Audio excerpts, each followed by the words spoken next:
नगर पालिका चुनाव को लेकर सियासी हलचल तेज हो गई है। प्रभाग क्रमांक 9 से राष्ट्रवादी कांग्रेस अजीत पवार गुट के चारों उम्मीदवारों ने आज नामांकन दाखिल किया है। पार्टी ने स्पष्ट किया है कि महायुति में औपचारिक समझौता न होने के बावजूद चुनावी मैदान में दमखम के साथ उतरेंगे। 2 बार के नगर सेवक रहे राजेश माटे के अनुभव और अजीत पवार के नेतृत्व के भरोसे सड़क, उद्यान और मूलभूत सुविधाओं को नई रफ्तार देने का दावा भी किया गया है।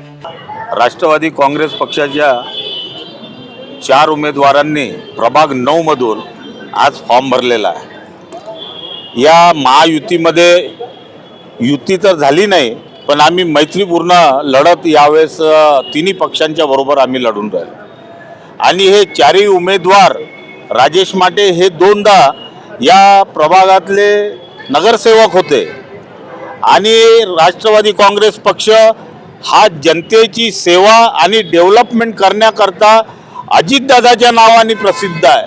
पूर्ण महाराष्ट्राची जनता ही अजितदादांना मानणारी आहे, फक्त मानणारी नाही तर त्यांच्या मागे खंबीरपणे उभी आहे आणि ते 4 शिलेदार प्रभाग 9 मधून अजितदादांनी यांना उभं केलेलं आहे, जेणेकरून या प्रभाग 9च्या सगळे सार्वजनिक कामं जे जनतेचे कामं आहेत, जसं आता राजेश भाऊनी सांगितलं सिमेंटचे रस्ते आहे, गार्डन आहे, त्याच्यानंतर गडर लाईन्स आहे, या सगळ्यांचा अजून चांगला विकास करून जनतेची कशी चांगली सेवा करता येईल त्याकरता म्हणून ही प्रभाग 9ची जनता आमच्या या 4ही उमेदवारांना नक्कीच निवडून देईल आणि एक प्रकारचा या ठिकाणी विक्रम तयार होईल असं मला वाटतं। नागपूर महानगरपालिकेच्या होणारी जी निवडणूक आहे त्यामध्ये राष्ट्रवादी काँग्रेस पक्ष अजितदादाच्या गटातर्फे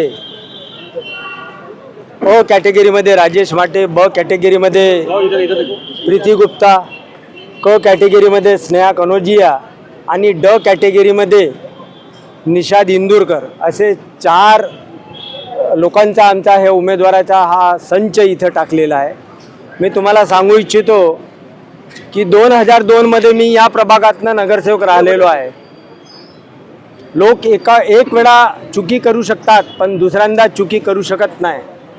लोकांनी दुसऱ्यांदा 2007 मध्ये आम्हाला निवडून दिलं आणि 2007 ते 2012 पर्यंत असं आम्ही 2 रेझ्यूम नागपूर महानगरपालिकेमध्ये कार्यकाळ आमचा राहिलेला आहे। परंतु कार्यकाळ हा नावापुरता नसून आम्ही कामापुरता कार्यकाळ ठेवलेला आहे।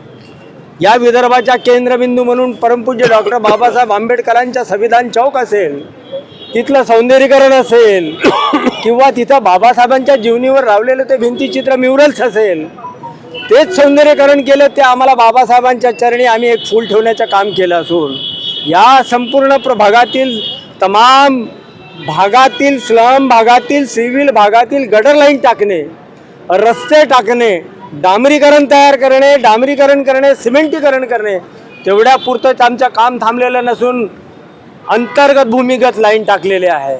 नवीन इलेक्ट्रिक पोल लावलेला आहे। आता तुम्ही आमच्या उजव्या भागाला पाहाल तर सकाराम पंत मेश्राम उद्यान एवढं सुंदर बनवलेलं आहे। हे उद्यान, या उद्यानामध्ये सकाळपासून तर रात्रीपर्यंत गर्दी राहते।